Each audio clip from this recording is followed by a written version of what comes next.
जरा सोचिए दोस्तों, एक ऐसा हॉल जहां दुनिया के सबसे बड़े एक्सपर्ट खड़े हों, जहां कैमरों की फ्लैश रुकने का नाम न ले रही हो, जहां 7 साल से बंद पड़ा एक रहस्य आज भी सबके सामने अड़िग खड़ा हो।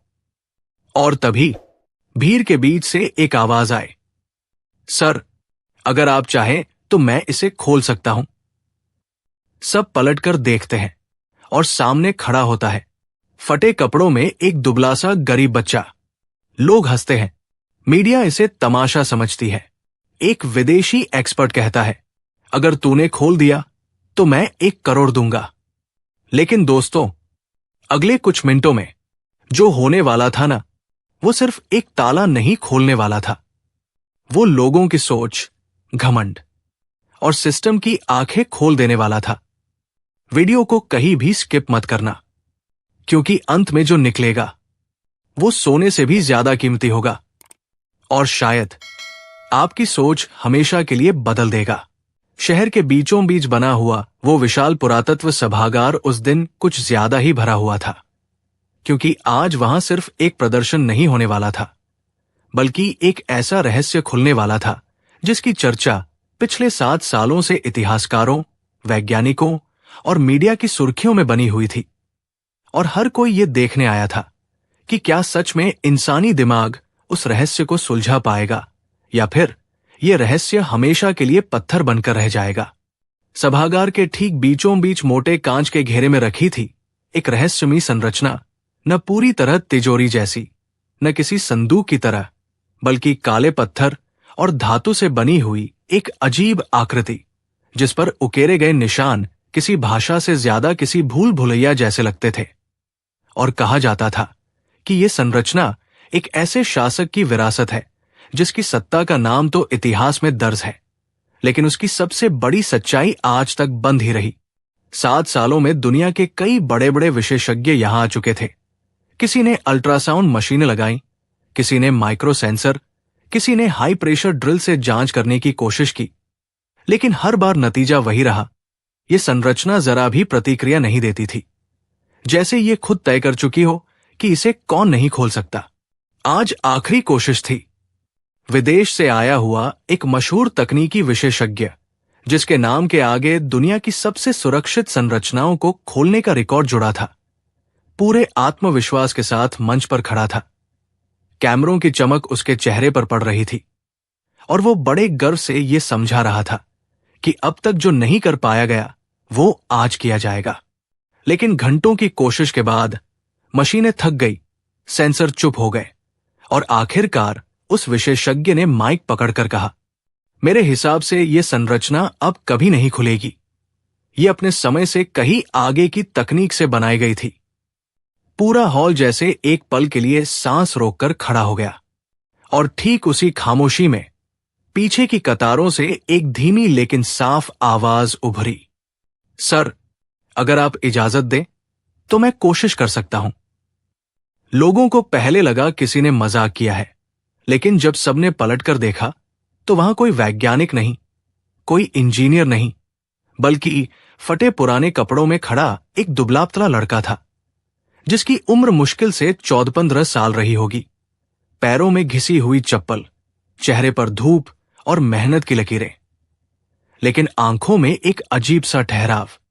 कुछ लोग हंस पड़े, कुछ पत्रकारों ने कैमरे उसकी तरफ घुमा लिए, क्योंकि उन्हें लगा उन्हें एक नया तमाशा मिल गया है। सुरक्षा अधिकारी झुंझला गए और बोले, ये जगह आम लोगों के लिए नहीं है, बच्चे को बाहर निकालो। लेकिन वो लड़का अपनी जगह से हिला नहीं। उसने दोबारा कहा, इस बार आवाज और स्थिर थी, अगर मैं असफल हो गया तो आप मुझे खुद बाहर निकाल दीजिएगा, लेकिन एक बार कोशिश करने दीजिए। विदेशी विशेषज्ञ के चेहरे पर हल्की सी मुस्कान आ गई, जैसे उसे ये पूरा दृश्य मनोरंजन लग रहा हो, और उसने मजाकिया लहजे में कहा, अगर ये चीज मुझसे नहीं खुली तो तुम क्या खोलोगे? लेकिन ठीक है, अगर तुमने इसे खोल दिया तो मैं तुम्हें इनाम दूंगा। हॉल में हंसी गूंज गई, लेकिन किसी को यह नहीं पता था कि उस लड़के के लिए यह पल मजाक नहीं, बल्कि उसकी पूरी जिंदगी की तैयारी का इम्तिहान था। उस लड़के का नाम था ईशान, और वो यहां किसी दर्शक के तौर पर नहीं आया था। वो इस सभागार में काम करने वाले एक साधारण रखरखाव कर्मचारी का बेटा था, जिसने बचपन से इस जगह को दिन से ज्यादा रात में देखा था। जब रोशनी कम होती है, शोर खत्म हो जाता है और चीजें बोलने लगती है। ईशान ने धीरे धीरे आगे बढ़ते हुए उस रहस्यमयी संरचना के पास कदम रखा, और पहली बार किसी मशीन की नहीं, बल्कि अपनी उंगलियों की जरूरत समझी। और ठीक यहीं से शुरू होने वाला था वो पल जो आगे चलकर इतिहास बदलने वाला था। ईशान जब उस रहस्यमयी संरचना के सामने खड़ा था, तब हॉल में मौजूद लोगों को बस एक गरीब लड़का दिख रहा था। लेकिन अगर कोई उसके भीतर झांक पाता तो उसे वहां डर नहीं, बल्कि सालों की चुप तैयारी, अनकही मेहनत और एक भूली बिसरी विरासत की गूंज सुनाई देती। ईशान के पिता रमेश उस सभागार में कोई अधिकारी नहीं थे, नहीं कोई विद्वान, बल्कि एक साधारण मेंटेनेंस वर्कर थे, जिनका काम था हर रात जब आखिरी दर्शक निकल जाए, तब फर्श साफ करना, टूटे बल्ब बदलना और उन कोनों तक पहुंचना जहां दिन में कोई नहीं देखता। और उन्हीं रातों में ईशान ने इस जगह को जाना था, बिना भीड़, बिना शोर, बिना दिखावे के। जब रमेश झाड़ू लगाते थे, ईशान दीवारों पर लगे पुराने नक्शों को देर तक देखता, कभी किसी धातु पर बने निशानों को उंगलियों से हवा में ट्रेस करता, तो कभी कांच के पीछे रखी संरचनाओं को ऐसे घूरता जैसे वे उससे कुछ कहना चाहती हों, और शायद वे सच में कहती भी थी। ईशान के दादा, जिनकी मौत तब हो गई थी जब वो बहुत छोटा था, अक्सर रात को कहानी सुनाते हुए कहा करते थे कि दुनिया में हर चीज ताकत से नहीं खुलती, कुछ चीजें समझ से खुलती है, और कुछ सिर्फ उन्हीं के लिए खुलती है जिन्होंने उन्हें बनाने वालों की सोच को महसूस किया हो। बचपन में ईशान को यह सब कल्पना लगता था, लेकिन दादा की बातों में एक अजीब सी गंभीरता होती थी, जैसे वो किसी कहानी को नहीं, बल्कि किसी जिम्मेदारी को आगे बढ़ा रहे हों। एक रात जब सभागार के पीछे वाले पुराने स्टोर कक्ष की सफाई हो रही थी, जहां जंग लगे रैक, टूटी कुर्सियां और दशकों पुराने लकड़ी के बक्से पड़े रहते थे, तभी एक बक्से का ढक्कन गिर पड़ा और उसके अंदर से कुछ मोटे, धूल में लिपटे कागज बाहर झांकने लगे। सब लोग काम में लगे थे, किसी ने ध्यान नहीं दिया, लेकिन ईशान की नजर वही अटक गई।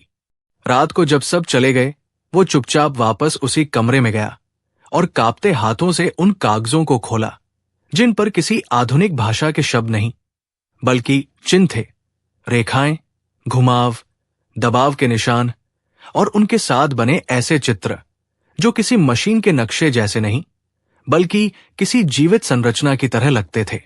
ईशान को धीरे धीरे समझ आने लगा कि ये कोई साधारण दस्तावेज नहीं है, बल्कि उन संरचनाओं की मार्गदर्शिका है जो देखने में बंद लगती है, लेकिन असल में सुनती है, महसूस करती है और सही क्रम मिलने पर प्रतिक्रिया देती है।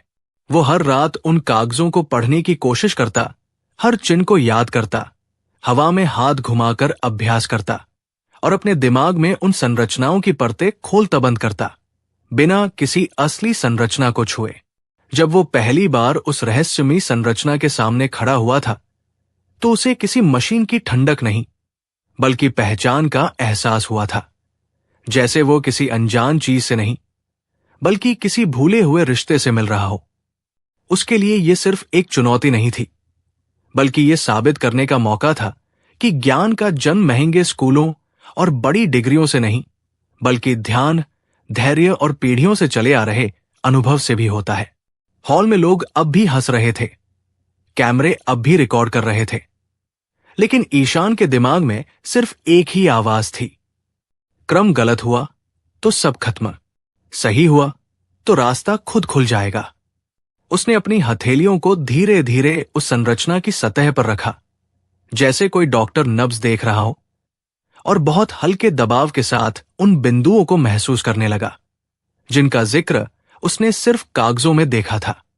भीड़ को यह सब धीमा लग रहा था, बेकार लग रहा था, लेकिन ईशान जानता था कि कुछ चीजें जल्दी नहीं, सही तरीके से होती है। और जैसे जैसे उसके हाथ आगे बढ़ रहे थे, वैसे वैसे उस संरचना के भीतर कुछ बदलने लगा था। ईशान की हथेलियां उस रहस्यमयी संरचना की ठंडी सतह पर टिकी हुई थी और पूरे सभागार में मौजूद सैकड़ों लोगों को ये सब किसी बच्चे की जिद लग रही थी। लेकिन ईशान के लिए ये पल मजाक नहीं था। ये उन रातों की आवाज थी जो उसने अकेले बिताई थी, उन कहानियों की गूंज थी जो दादा ने धीमी आवाज में सुनाई थी, और उस भरोसे की परीक्षा थी जो उसने खुद पर किया था।